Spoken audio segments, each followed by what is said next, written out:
What I'm going to show you now is a very gentle way of touching somebody's hand.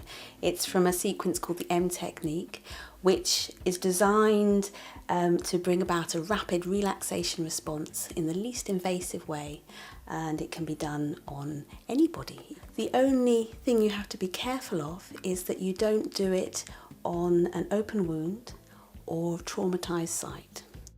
We do everything 3 times. First time it's new, second time it's familiar, and third time you know it. And because everything is done a set amount of times, the body relaxes. They know what to expect. There's nothing that's going to surprise them. We also do everything to a pressure of 3. If 10 was crushing and 0 was no touch at all, we do it to the pressure of 3. 3 being the patient's idea of 3, not your idea of 3. So if you can give me feedback and let me know if I'm doing it right. So first of all, you need to make sure that you're comfortable and that the person you're about to massage is comfortable. So it's good to make sure that you're straight on, you're not twisted or leaning, and that they're okay. Are you comfortable? Maybe pillows behind them if they need them. And I'm using grapeseed oil with a little bit of lavender in it. Any plain natural oil should be fine, even olive oil, that's good. You can also use aqueous cream, or if the patient uses a cream anyway, you could use that. What you have to be careful of is that they don't have an allergic reaction. So this is why we want to use a plain cream or something they already use. So I'm just going to take a little bit of oil.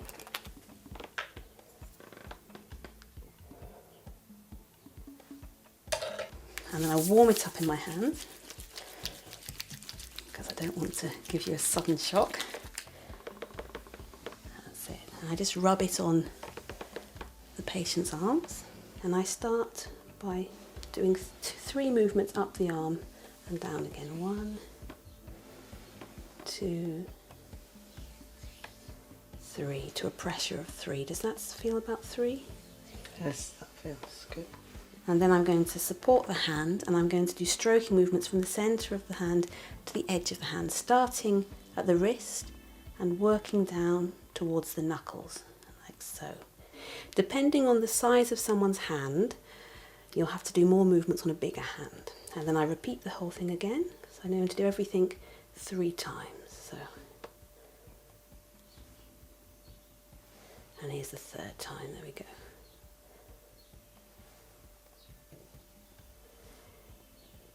And then, holding the hand on one side, I go to the little finger and I'm going to circle each knuckle 3 times, working down towards the tip of the finger. Again, keeping it to a pressure of 3. If you lose count, don't worry. And then I hold the finger in a scissor grip and I just press the tip. That's a pressure point at the tip of each finger. And then I pull down and I move to the next finger, circling around the knuckle 3 times. And I move to the next knuckle. I circle around that 3 times. Now, as the aim of this treatment is to relax, we want you to do the massage as slowly as you can.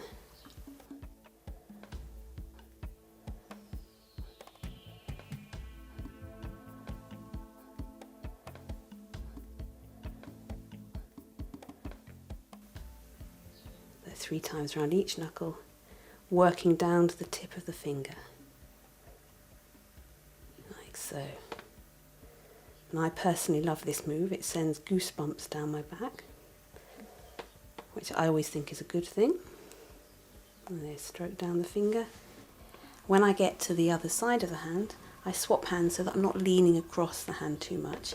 It's more comfortable. So 3 times around the knuckle, and then the next knuckle, down towards the tip of the finger, scissor grip, press, and then pull down. And then I do the thumb.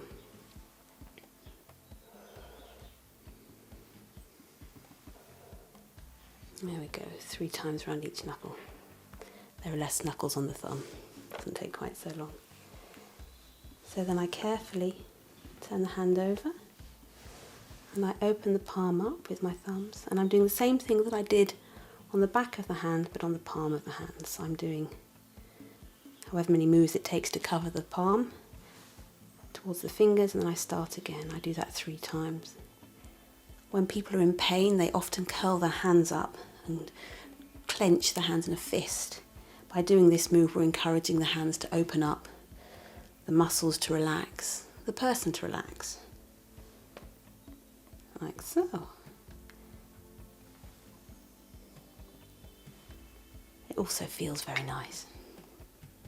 And then gently holding the hand in a handshake, I finish off by going up the arm 3 times to a pressure of 3, like so. There we go. How do you feel? Great. Good. And that is the M technique on the hands.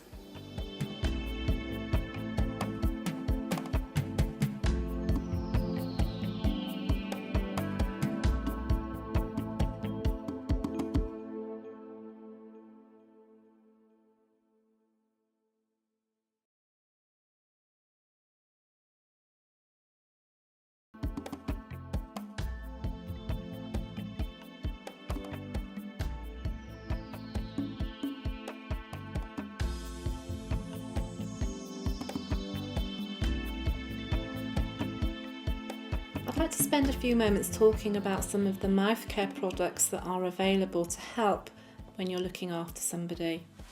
First of all, something as simple as blackcurrant soothers made by Halls are very effective for people who have sore mouths or altered taste.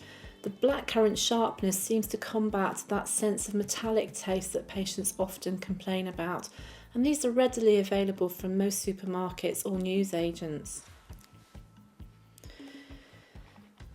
Chewing gum, any variety, is helpful if someone's very dry-mouthed and they're able to chew. This encourages the body to produce its own natural saliva.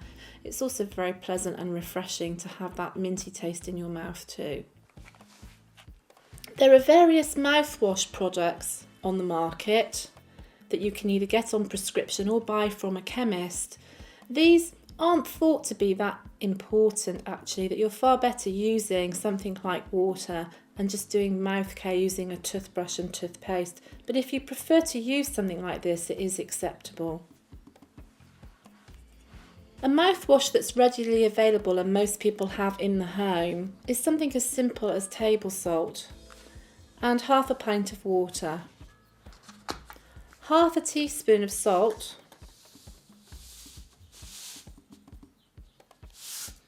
in a jug and stirred, and that makes a very good effective mouthwash, and it's very cheap, easy and economical. If you have dentures, it's extremely important that you remember to clean those and ideally leave them out of the mouth for at least an hour every day. Most people prefer to use something like a Sterident product, and whilst that's very good, really all that's doing is freshening water. It's actually not doing anything to help combat the bugs or germs that might be sitting on a denture plate. It's actually better to use just an ordinary washing up liquid, make up a hot soapy solution, and using a hard denture brush, scrub the dentures thoroughly and then rinse them under a cool water tap. You can then soak them in a Sterident or a mouthwash afterwards if you prefer. You may find that you want to use something like a pink sponge. These are available from most district nurses and they're helpful for helping to moisten the mouth. You need to be careful that you use them as soon as you've dunked them in the water. If you leave them soaking for any length of time, what happens is that the sponge can actually come away from the stick. If you have any concerns though, please ask your nurse. If someone has a particularly dry mouth, there is a product available that you can use to put inside the mouth just gently, and it's a clear paste. It comes in a tube. Again, this is available from your district nurse. Alternatively, other products that you can use are things like a lubricating jelly. Health professionals tend to get these in sachets, but they are also available in tubes, and you can buy those from the supermarket if you prefer to do so. Again, they can be used inside the mouth and on the lips as well. I would say that if you're using anything like this in the mouth, you do need to make sure that you clean any residue off before you reapply, because it can coat and that can be quite uncomfortable for patients. The main thing with mouth care is that it's a regular care to the mouth, and actually just doing and using water may be sufficient. When someone isn't feeling very well, it's extremely important to make sure that their mouth is kept clean and fresh and comfortable. That means it should be examined at least once, if not twice a day. And you can do that by actually asking the person to open their mouth. Can you open your mouth? And you're checking their tongue to make sure that it looks nice and clean and pink and healthy. If you have any concerns about anything that you see, please ask to speak with your district nurse. It's probably sensible to use a towel to protect the person's clothing. You then need to get your toothbrush and soak it in a little bit of water and apply your toothpaste, just a small pea-size amount. And gently brush the teeth, top and bottom, making sure that you get round the gums as well as the teeth, and do front and back, and the same with the top.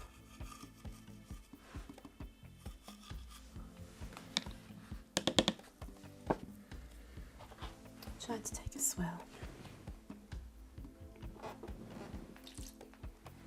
Knife. Thank you. Okay.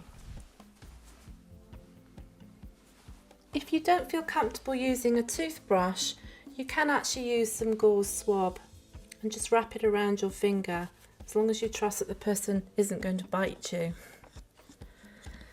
And just gently rub inside the mouth and the teeth and along the top.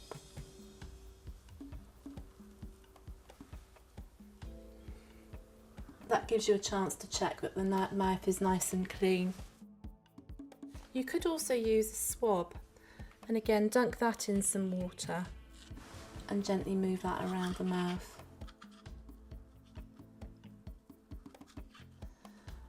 These last two methods are not as effective as a toothbrush for cleaning, but it's better than actually not doing anything at all. You can also use a swab and just dunk it in a little bit of the water just to moisten and clean the tongue. So can you poke your tongue out for me? Don't go too far back to the tongue, because otherwise it might cause the patient to gag. Okay.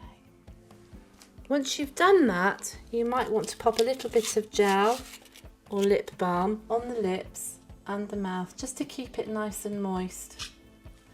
That helps make it feel a bit more comfortable for the individual. Okay, how's that? Yeah, really nice and fresh. Thank you.